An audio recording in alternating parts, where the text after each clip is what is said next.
अस्सलाम वालेकुम वरहमतुल्लाहि वबरकातुहू। दोस्तों, आज एक और नए डिज़ाइन के साथ मैं आया हूँ।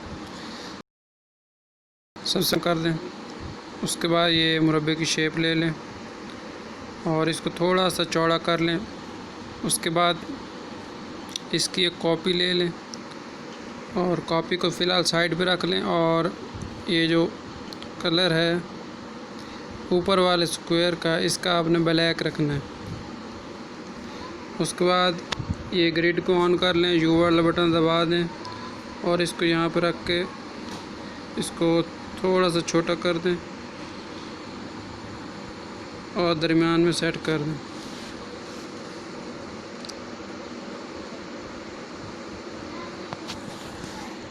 इस तरह करने के बाद दोस्तों आपने क्या करना, अगर आपने इसकी मोटाई और कम ज़्यादा करनी है तो वो आपकी मर्ज़ी है।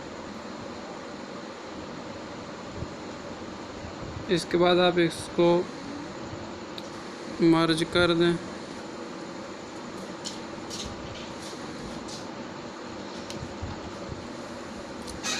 और जो वाइट कलर है इसको इरेज कर दें और नीचे से टॉलरेंस को 11 कर दें और स्मूथ एजेस को 1 कर दें। तो आपके पास एक ये फ्रेम बन गया। उसके बाद आपने क्या करना है, उसके बाद आपने ये एक शेप ले लेनी है। दोबारा ग्रिड को दोबारा ऑन कर दें और इसको दरमियान में रख लें। इसको थोड़ा सा छोटा कर लें और छोटा करने के बाद इसकी चौड़ाई इधर से थोड़ी बढ़ा दें, थोड़ी इधर, और इसका कलर आपने ब्लैक कर देना है इस तरह। इतना करने के बाद इन दोनों को भी लॉक कर दें। फिर एक और शेप ले लें। इसके रेडियस आपने 50 रख लेना है और उसके बाद आपने इसको यहाँ पे रख के ग्रिड को ऑन दोबारा कर लें और इसको दरमियान में रख लें।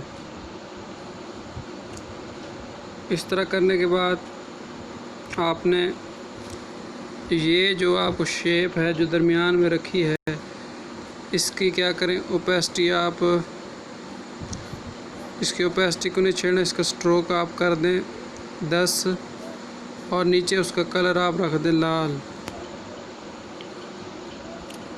उसके बाद इसी की एक और कॉपी ले लें और इसको यहाँ पे रख के इसको थोड़ा सा छोटा कर दें और इसको पहले दरमियान में सेट कर दें, फिर इसको दरमियान में सेट कर दें इस तरह थोड़ा सा बड़ा करके।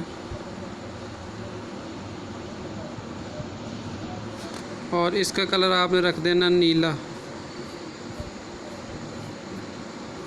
यहाँ पे कलर नीला।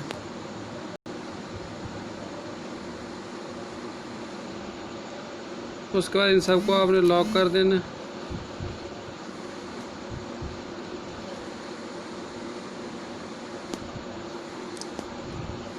लॉक करने के बाद आपने क्या करना है, जो भी आपका नाम है वो आप लिख लें।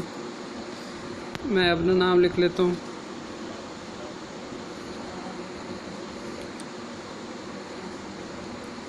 उसामा, आगे 7 डाल दें।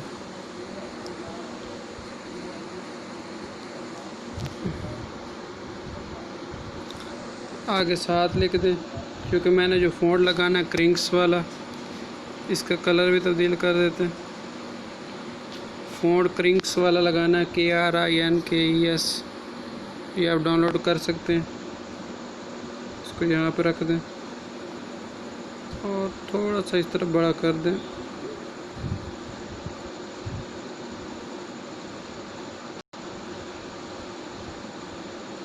यहाँ पे साइड करने के बाद एक काम और करना है, या इसका स्ट्रोक आप रख दें।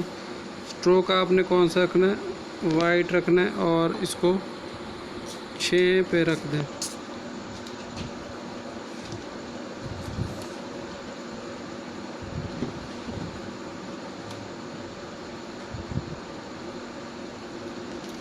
यहाँ पे सेट कर लें। उसके बाद इस सबको मर्ज कर दें।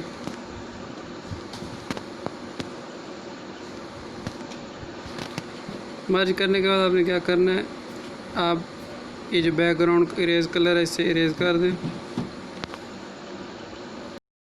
इस ग्रिड को दोबारा ऑन कर दें और इसकी कॉपी ले लें, इसके ऊपर रख दें। कॉपी लेने के बाद दोबारा मर्ज कर दें और इस तरह ये मर्ज करने के बाद दोस्तों टेक्सचर पे चले जाएं। तो मेरे पास यहाँ काफ़ी सारे टेक्सचर, इनमें से मैं ये ले लेता हूँ।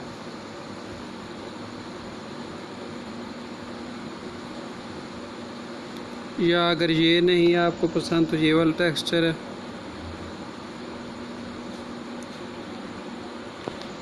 इस तरह करने के बाद आपने क्या करना दोस्तों, ये 3D ऑन कर दें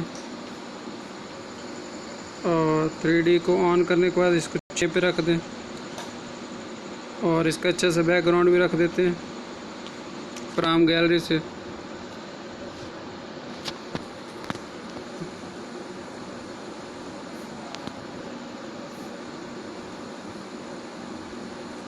ये वाला रख देते हैं।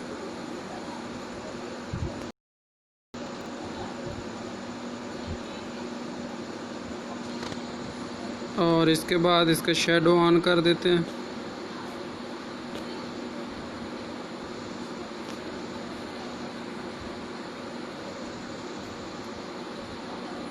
अगर आप इसका बेहतर ये है कि जो बैकग्राउंड होता है ये डिज़ाइन की खूबसूरती को बढ़ाता है, तो मैं कोशिश करता हूँ जो बैकग्राउंड हो वो इसके उल्ट हो, यानी कि सफ़ेद हो, जो रंग बिरंगे रंगों के साथ मिले ना।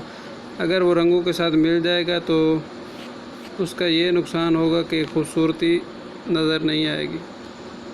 ये देखें अब बहुत प्यारा लग रहा है, बैकग्राउंड सिर्फ मैंने तब्दील किया है। और अब इसका जो शेडो है इसका भी आपको फ़ायदा नज़र आएगा। इसको 10 पे रख दें और इसको 0 ही रख दें तो बेहतर है। उसके बाद बेवल को चेक कर दें, इंटेंसिटी को आप थोड़ा बढ़ा दें। तो इस तरह ये आप एक ज़बरदस्त डिज़ाइन बना सकते हैं। उम्मीद है आपको ये वीडियो पसंद आएगी। शुक्रिया।